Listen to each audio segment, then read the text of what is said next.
des étudiants révèlent le danger du Wi-Fi et ce qu'il pourrait faire à votre corps. Si Internet et les nouvelles technologies font partie intégrante de notre vie aujourd'hui, à tel point que nous n'osons même plus nous demander comment nous faisions sans il y a à peine quelques années de cela, ceux-ci sont pourtant loin d'être bons pour notre santé.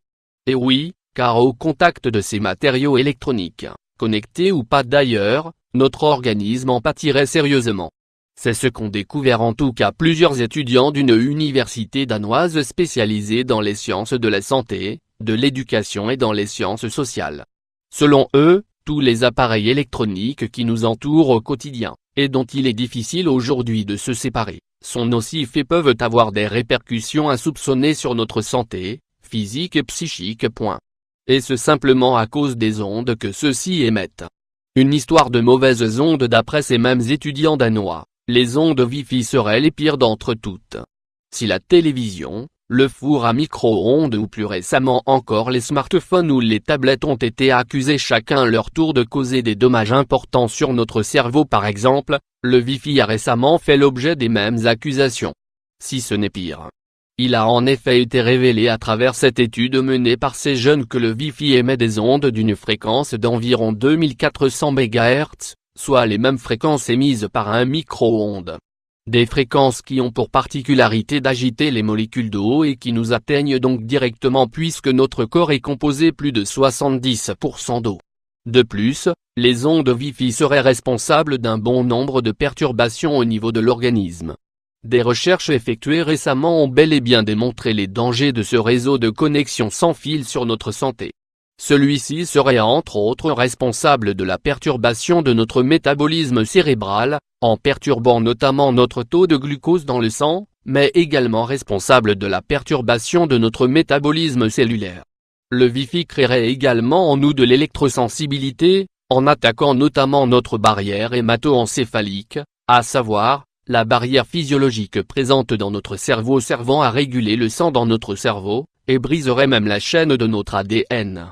Par ailleurs, il a récemment été révélé à travers une étude réalisée par une importante entreprise de télécommunications allemande qu'une trop forte exposition aux ondes Wi-Fi pouvait provoquer le cancer. D'après elle, les dommages causés par une diffusion trop importante de champs électromagnétiques puissants et à haute fréquence pouvaient sérieusement augmenter les risques de développer des cancers.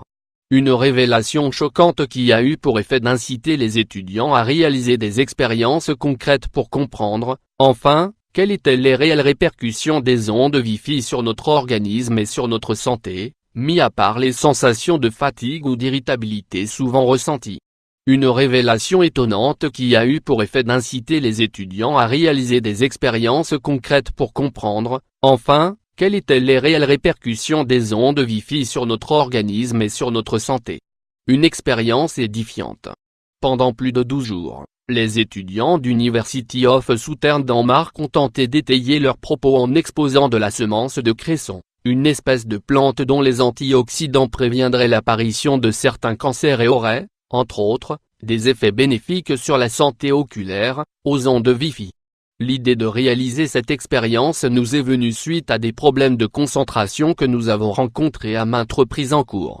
Au début, nous pensions que la fatigue était pour quelque chose. À force d'être constamment perturbés en cours, nous avons commencé à nous poser pas mal de questions, mais sans trouver de réponse probante. Ce n'est qu'en remarquant que plusieurs d'entre nous souffraient d'insomnie en dormant avec leur téléphone sous l'oreiller que nous avons compris que les ondes Wi-Fi y étaient peut-être pour quelque chose.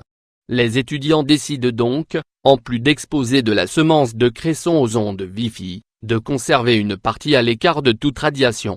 Les élèves ont par ailleurs veillé à arroser les plantes avec la même quantité d'eau en plus de les exposer au soleil pendant le même laps de temps.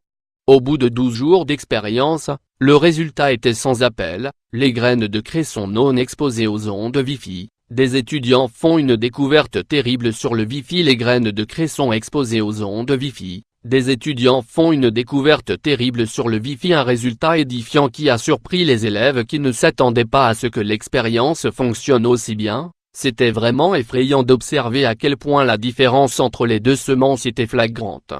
Ces recherches ont d'ailleurs impressionné un bon nombre de scientifiques au Danemark, mais également en Suède ou encore en Angleterre.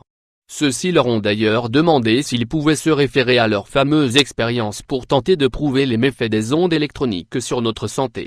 Les étudiants en question, des étudiantes en l'occurrence, ont d'ailleurs remporté le concours Jeunes chercheurs pour leur découverte. Des étudiants font une découverte terrible sur le Wi-Fi des ondes nocives.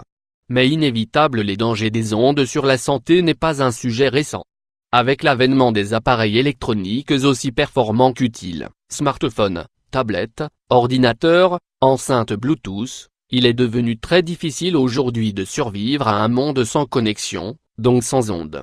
Qu'on le veuille ou non, tout ce que nous possédons chez nous comme appareil électronique émet un certain nombre de fréquences qui peuvent être nocives pour nous et pour notre cerveau en l'occurrence. En effet, certaines zones de celui-ci semblent être plus réceptifs ou sensibles aux ondes, notamment les zones du cerveau liées à l'apprentissage ou encore à la concentration.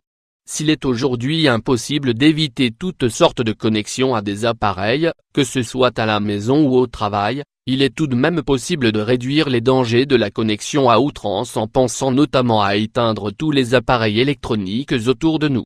Pensez donc à éteindre votre routeur avant de vous endormir, mais également l'ensemble des appareils pouvant ne pas fonctionner pendant la nuit. Éteignez également vos rallonges, et surtout votre téléphone, que vous êtes par ailleurs censé éloigner de votre visage et de votre lit la nuit. Si vous ne pouvez pas éteindre votre téléphone parce qu'il vous sert de réveil, pensez au moins à le mettre en mode avion.